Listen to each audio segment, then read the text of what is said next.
Hello and welcome back to Live, Laugh, Lily Kincade. Today we are talking about rejection and how it is in fact protection. This is going to be kind of just a little rant / motivation / reminder that rejection is protection because it truly is. And I don't know. I've been thinking about this a lot lately for many reasons. One being my next song I'm putting out, Let Me Leave. That's off my album. So the next single coming out has one of my favorite bridges ever. I wrote this song literally by myself on this piano. Some of you guys were there. There was a point where I went live and was writing it with and showing you guys my process. But the lyrics of the bridge are, I'm like, let me think about it. The lyrics of the bridge are, wrapped around all your pretty edges. You frayed them out, got me second guessing. Like, tell me how did this cut not bleed? Were we not that deep? I almost drowned in all your affection. Thank God I'm out. Rejection is protection. Let me down after giving you my everything.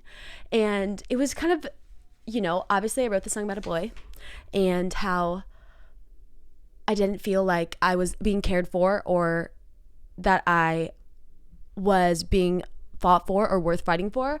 And writing this was very healing because I don't know, rejection is truly protection. And in the moment, it's not going to feel like that. It's going to feel like hurt. You may feel like you're not good enough, but I've started to slowly train my brain to reframe any sort of rejection, whether that be romantic rejection, a job rejection, friendship rejection, into confirmation that is not meant for me. And it's almost like I love rejection now because I'm like, you know what? Thank you.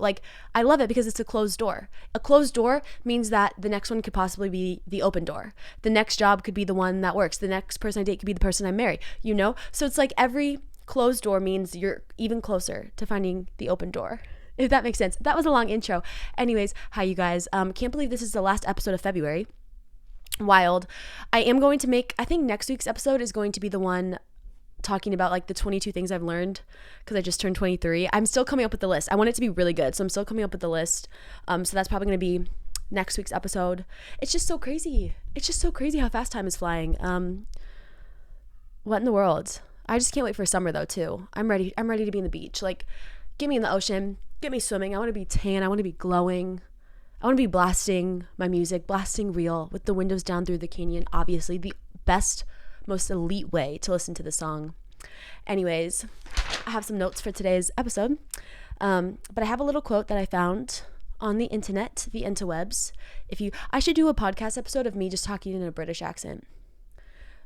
Let's just say attempting to do a British accent. I don't know. Anyways, but okay, ready? This is the quote for this week's episode. If you're new here, we do a little quote every week because why not? Okay, ready? Don't be upset if people reject you. The best things are rejected all the time by people who can't afford them. And that is by, I think it was somebody tweeted it on X / Twitter. What are we calling it X now? Because I still say tweet because I don't know what to call an X. I say tweet, but I call it X instead of Twitter. I don't know. Anyways, but it's by Murray Newlands. But let me say it again. Ready? Don't be upset if people reject you. The best things are rejected all the time by people who can't afford them. I always say when people show you who they are, believe them. If somebody ever tells you I'm not good enough for you, I know you. If you're anything like me and you see the best in people and you see the positive and you see all their potential, you want to be like, oh my God, no, but trust me, they're telling you the truth. They see your light, they see your beauty, they see your lust for life and kindness and positivity, and they're being honest when they say that. But anyways, yeah, you guys, rejection is protection, even when it hurts, even when it doesn't feel like it. Even for me in my life, I know some of the best moments of my life obviously were preceded by a really bad moment. And that's almost what made the good really good. When I had people that didn't want to be my friends, or, I didn't get that job I really wanted, I got something even better. And if I got that job, if I was still friends with those people, then I wouldn't have the amazing friends in my life now. I wouldn't be exactly doing what I am now. If I had gotten a record deal when I was younger, who knows, maybe my music wouldn't sound the same. I wouldn't have the freedom that I do now. And so, I don't know. Of course, we all go through phases, and even myself, it's I'm not perfect. Also too, nobody's perfect. Nobody's perfect. I gotta work it again and again till I get it right. I love Miley Cyrus, and I love Hannah Montana. Oh. How sometimes I think about that. I'm I feel like I truly grew up in just such an amazing generation. Like I grew up with Taylor Swift, Lana Del Rey, Hannah Montana. That was my first besides Barney when I was really little, like tiny, like 2. My first concert, I would say that like I vividly remember is like the Hannah Montana Best of All the Worlds concert. I went when in 2006, 2007. It was like that tour. Like how lucky are we? That was just like so iconic. And the Hannah Montana the movie, so good, so good. I think I want to rewatch that. Maybe I should start rewatching the show. I don't know. Anyways, I always like, you know, none of us are perfect. And some days I can find myself in a deep, like, you know, spiral of me being the victim and just feeling like, oh, I'm so mad at this person and I want to be vindictive and I want to get even. But honestly, it's like, why am I wasting my energy thinking about this person who doesn't want to be in my life? This job who didn't want my skills? Like, there's going to be people out there. There's like 7, it's probably up to 8 billion now. I believe it's probably 8 billion people in the world. So why are we so concerned and why am I so sad and wasting my time thinking about this one person that doesn't want me? Like, you know what? No, I'm going to start taking rejection, and I want you guys to start taking rejection as there's many things you can take it. First, I always say it's protection.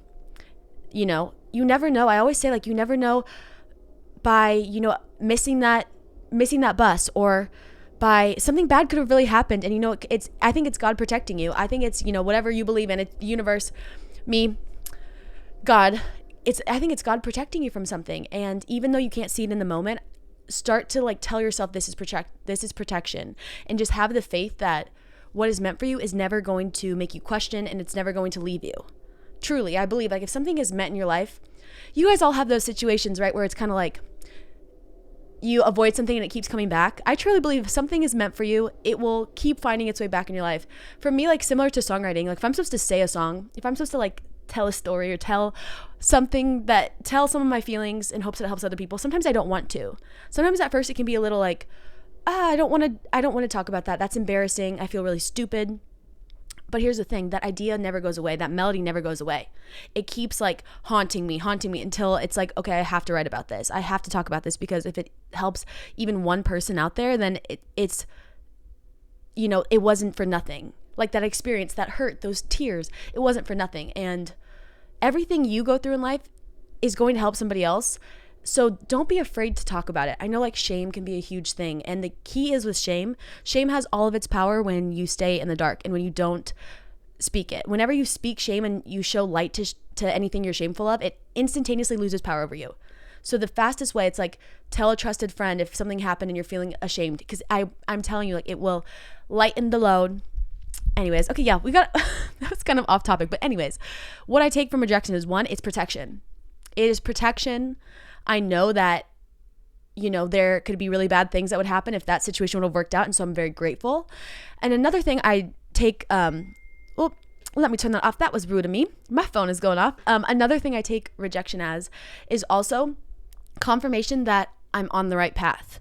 Like it almost helps me be more present where I am located, because I'm like, think about it. There's so many things happening in the world. Like I think even to sustain life on Earth, I said the human planet, on Earth, it is crazy. Like as science, you know, grows and expands, and as technology gets even crazier and more in depth and detail, it's crazy. Like the exact decimals and the exact things that have to be all aligned in order for us to like have life on this earth. So it's crazy, because it's like, you know what, honestly, like it makes me even more confident here. I like it because for me, rejection, I would rather have rejection than a maybe, than somebody stringing me along, because honestly, that's a lot worse. Think about it. Think about that. That's a lot worse. If you had somebody that was kind of playing games with you, or people that were just like, yeah, sure. It's like, no, if it's not a hell yes, it's a hell no. And I love rejection because it is a hell no. And rejection, you know, is just putting you closer to your yes people, to your yes career, to your yes job. And I think that's actually a very beautiful thing. Yeah. So I see it as protection. I see it as like confirmation that, you know what, I'm right where I'm supposed to be. 2, I also see it as like hope. I know this sounds kind of backwards, because you would think like, oh, Lily, how does rejection make you feel hopeful? Like, don't you feel really sad and depressed and hurt? Maybe for a little bit. Then I cry over a stupid boy and I write a song about it, and the song is so successful and gets millions of streams, and it's just amazing. And I get to sing the song one day all over the world and tour. But then I love it because it makes me feel hopeful that, you know what, thank you for saying no, and I'm closer to my yes. Think about that. Every rejection letter, every time this person didn't want to be your friend, you're just closer to finding your people. You're closer to finding your people. I also think that rejection can be redirection. Like so we have protection, confirmation that, you're right where you need to be. I see it as like hope that I'm closer to the thing that's really for me. And I also see it sometimes as redirection. Like sometimes I can notice, life gets busy and you start being overwhelmed by a person or a situation and you kind of lose sight of who you are. And you start to, forget what really matters to you and your values. And I think that rejection can be so helpful because it's almost like a pivot. It's a redirection. And it can really make you like assess things. I love like assessing. I feel like I could have been a scientist in another life. I love assessing things and just kind of like analyzing things. And so I love rejection because it almost like redirects you to focus back to yourself and really what you want and really what you value. And yeah, I don't know. It's just crazy because it's like, if you would have told Lily, like even like 3 years ago, I think back to like 2018, 2019. And I'm like, oh my God, think about that. It's so crazy that like 2020, 2021 was a real year. 2021 was like because 2020 was like a good year, to be honest. 2020 was a good year. Like, yes, we had the pandemic, but it was like good. I feel like we were all very connected. 2021, shit hit the fan. 2021, there were tears, there was heartbreak, there was messiness, there was drama. It doesn't feel like a real year, but it was. And, I think 2021 brought a lot of chaos and a lot of rejection and a lot of tears, but that's okay because it made me really start to assess what I want, what I value, and who do I want to be in my life, friends, career-wise, what are my goals? Because, I always say this, I say life is long, but we don't know how long it is. And when you really start to realize that, you realize that it's not worth fighting for something that doesn't want you.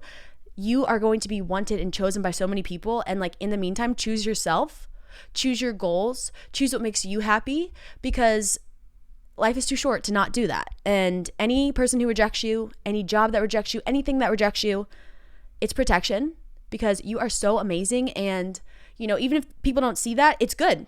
Not everybody gets access to your light. Not everybody gets access to your love. And it is so special. So preserve that, That was a little rant. I told you guys, this is a short little episode, but I just needed to say that because I've just been thinking about that a lot too. And like, I've been making a lyric video for Let Me Leave. I think it's going to come out at the end of March. I'm literally getting it back today. Like, you guys, I'm going to cry. I'm going to listen to it and like film myself listening to the final version because it's unlike anything you've ever heard. Because yes, we had the piano version, but we ended up making production to it. And it's like so cinematic. It's so like sobbing, like you just want to like run. You want to like run to it and then just sob, like a movie montage scene. Like you could, yes, you're going to get it. You're going to be like, oh my God, Lily, I see the vision. But I've just been thinking about that a lot. And, because I like already know this is going to be a thing and we're going to make it a thing anyways. But whenever I do sing the song at shows from here till the entire future, 10 years later, 20 years later, whatever, I know everyone's going to like scream the line in the bridge, rejection is protection. So I don't know. It's just a special line to me. And I hope it becomes a special line to you too. But anyways, I love you guys. Happy Monday. This is a short little episode. If you like this at all, please send it to a friend because like I said, we are so much more alike than we are different, and we got to help each other out. We got to help each other out and support each other because, that's what life is all about. It's all about loving and just sharing your story and sharing your lessons that you've learned and, doing life together. But anyways, I love you guys. Let's say our affirmation. And also too, if there's anything you want me to talk about, comment it down below or in like the little podcast box.